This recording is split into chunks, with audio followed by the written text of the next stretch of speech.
So we just heard the Kabir Dua saying that जो सुख साधु संग में तो वैकुंठ में न होए. Is this verse been used in the negative connotation, or what is it referring to? It is referring to one of the moods of the sage. There are other times when he says, ये संसार cotton की झाड़ी उलझ उलझ मर जाना है, रहना नहीं देश बेगाना है. I want to go to Ram, I don't want to live here. Sometimes he says, I want to go to Ram. ये संसार कागज की पुड़िया, बूंद पड़े घुल जाना है. I don't like this place. साधो ये मुर्दों का गांव. Who wants to live here? I'm going away. At other times he says, no, why are you inviting me? I'm in satsang. Why are you inviting me? He's talking about you. Why are you disturbing me? See, the sadhu is singing such beautiful songs of Ram. Ram, you can wait. It's okay. Ram here or Ram there, how does it matter? You think, why take the trouble of going all the way? The sadhu has brought you right here in his words. That's the freedom that you have. Sometimes nirakar, sometimes sakar, sometimes nirgun, sometimes sagun. Play the game. That's Leela. Maya, in understanding, is Leela, nothing else.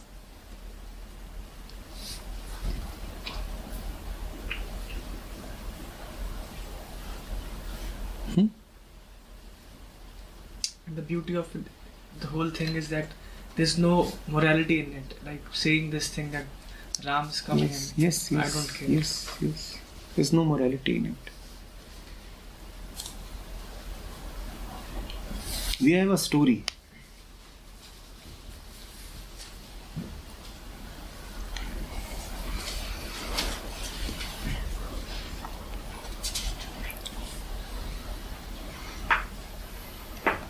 A man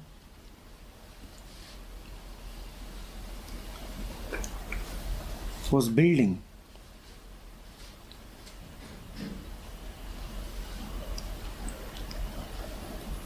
a temple of truth.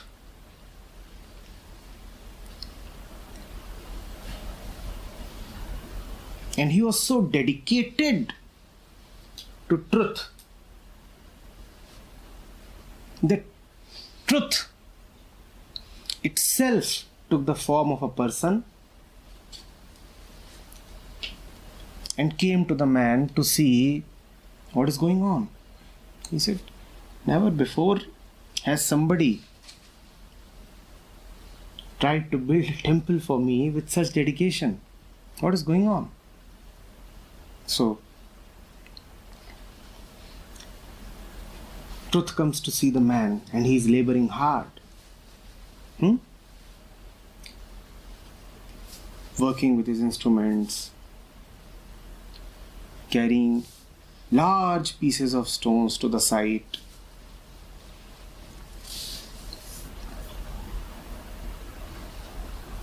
Advising and supervising his workers, looking at the plants. 24 hours a day he is there at the site. He has forgotten to eat, sleep. He is so committed to the truth. So truth approaches this man. This man asks him, who are you? Why are you coming to me? Truth says, I am Mr. Truth. I have heard that you are making a temple for me. I have come to look at the temple. The man says, all right. Now help me lug this huge stone up till there.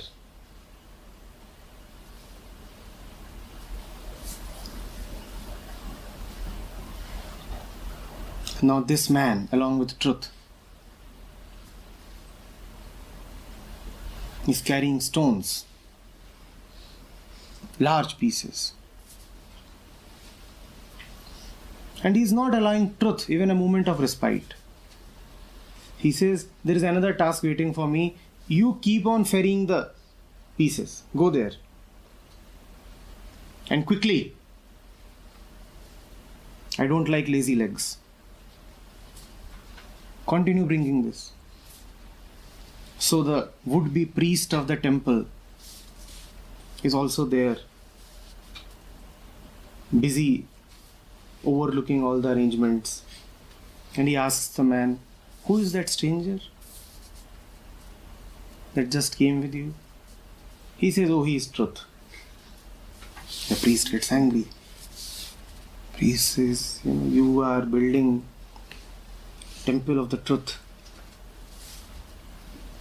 and you have no concern for the prime deity. You should have brought him here. We should have facilitated him, respected him, showered gifts, adulations. The man says, I do not know all that. What I know is this. The priest says, there could not have been a bigger fool than you. You are running after stone and forgetting the real thing. You are running after concrete and forgetting the abstract.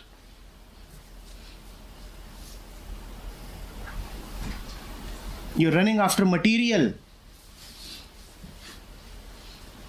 and forgetting the immaterial.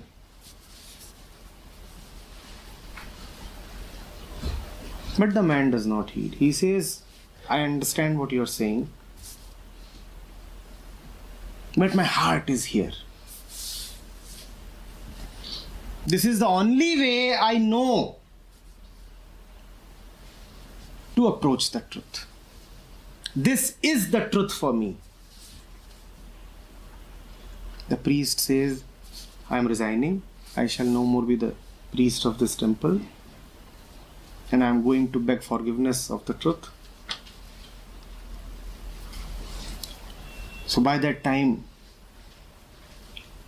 truth arrives, carrying a huge mass on his shoulders, sweating and all that. So he puts it down and he says, why the two of you are fighting? And the priest says, I have never seen a bigger renegade than him.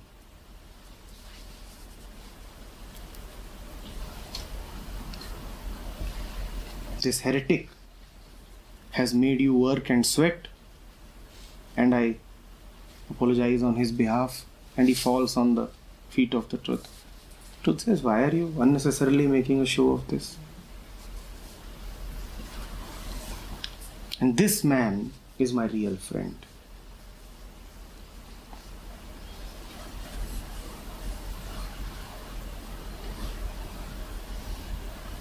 He says, this man is my real friend.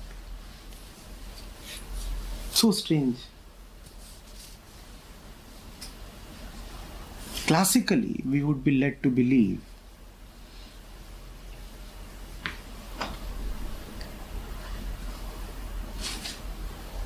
that the material is to be renounced for the abstract. But what if the abstract itself is visible in the material, and that is the only way of really living? When truth manifests itself in the stone, only then you are really alive. And we are talking of human beings here, aren't we? We are talking of material bodies here. If truth for you is a matter of verses and temples and abstractions, would you live your life in verses and temples and abstractions? You live your life in the material.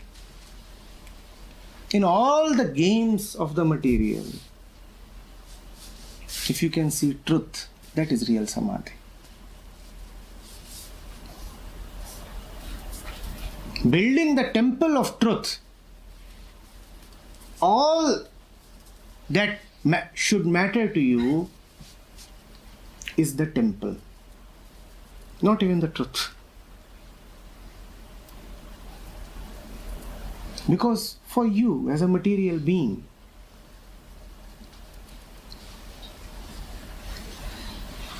truth will anyway become a concept if you think of it. A stone is anyway material. But if you'll start thinking about the truth, you will turn truth too into material. So better you think only about the stone and give all the importance to the stone and build a temple of truth and forget the truth. Because in thinking of the truth,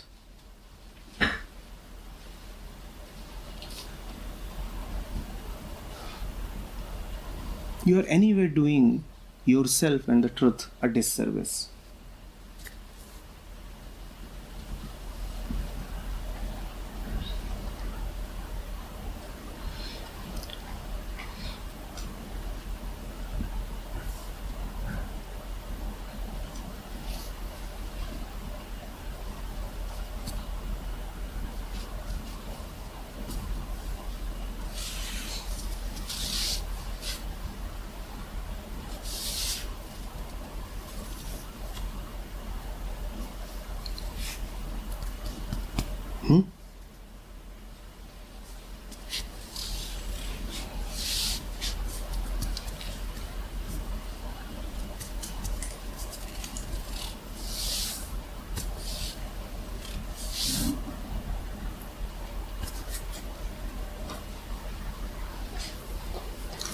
Sir, but as material beings, the point comes that the mind never stops thinking. It is always filled with objects. So, it is anyway busy. And it is busy with things that don't matter or are not of prime importance. So, what should be done? As in, the mind is just not stopping, and the truth, if it's thought of, then you are just being away from it. So, what is? There are two ways to go about it. One is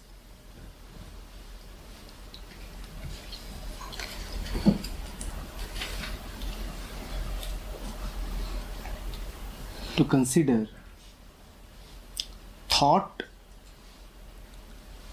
and the self as separate. Some people even consider thought as the enemy of truth. So when thought comes, when thinking happens, they want to get rid of it.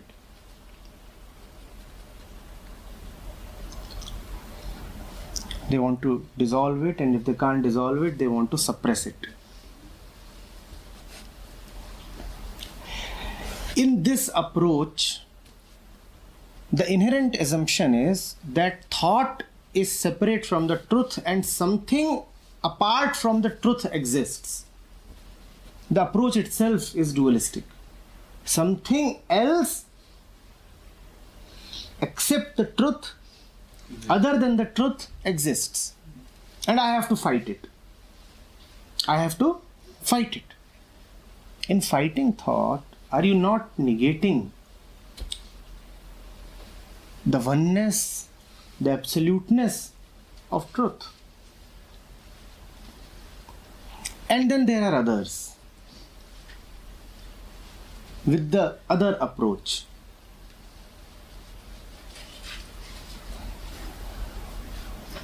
The other approach is when there is nothing but the truth, then thought too is the truth in some form. There is no need to run away from it, fight it, or suppress it. The need is to go close to it, because right now what is visible is just thought,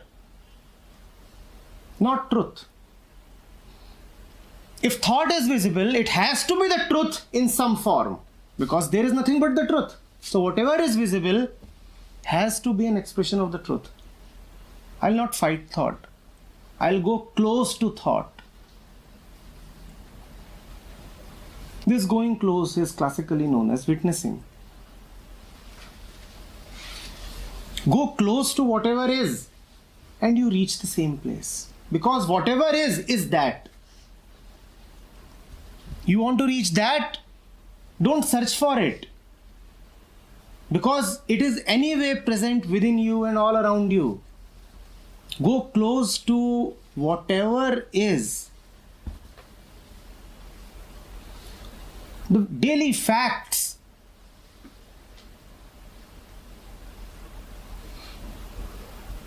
That occupy your life. This eating, drinking, talking, sleeping, forgetting.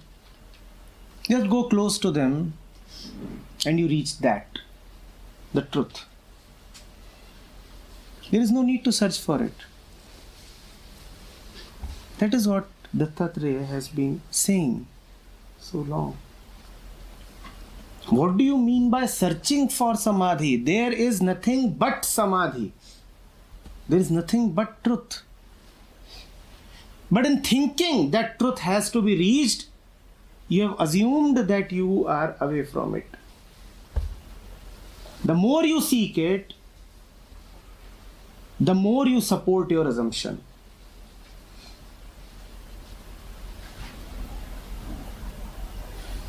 Don't fight thought. Go close to thought. Don't be afraid of thoughts. When thoughts arise, have the courage to go very, very close to them.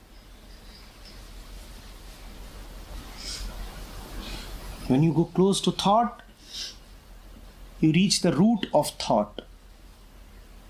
And that is the ahamvritti, the root of the ego. You have reached so close. So close that you can't go any closer. Going any closer would mean that you are not the one who is going closer. I still need more clarity on going close. You know, we all live and behave as if there is another world of truth.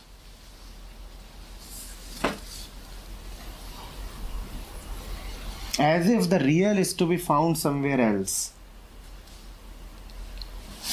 As far as you are concerned, the human being,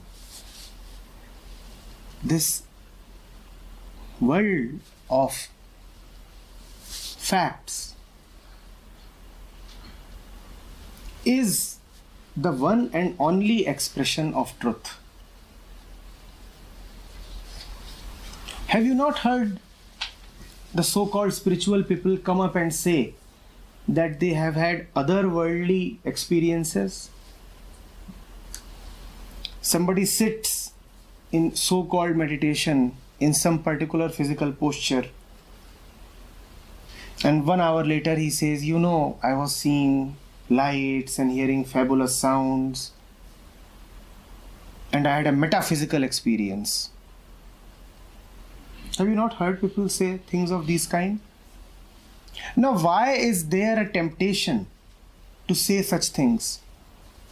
Because deeply within we believe that the kingdom of truth is somewhere else, and man is condemned to sometimes just get a glimpse of it and nothing more. So we find it some kind of commendation to say that I could reach there, even if for a very small while. I could reach there. Reach where? There is no other world. Even this world that you are claiming to reach is just mental gymnastics.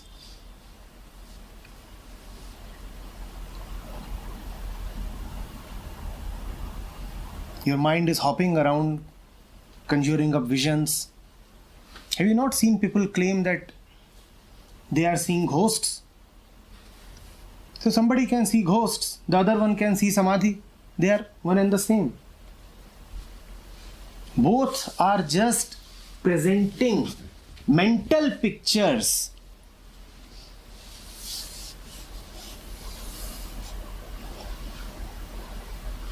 as something real. Just mental pictures.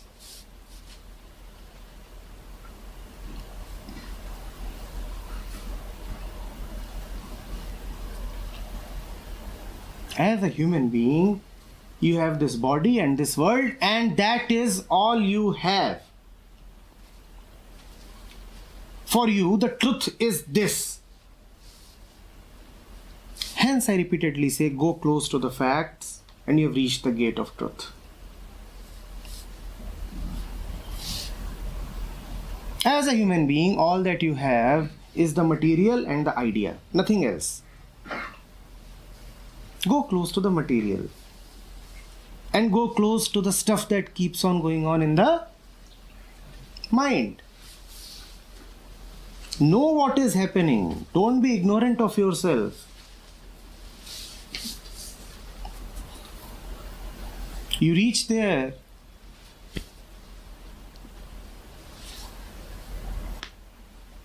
Reaching yourself is reaching there. And you're not away from yourself. Samadhi is there continuously.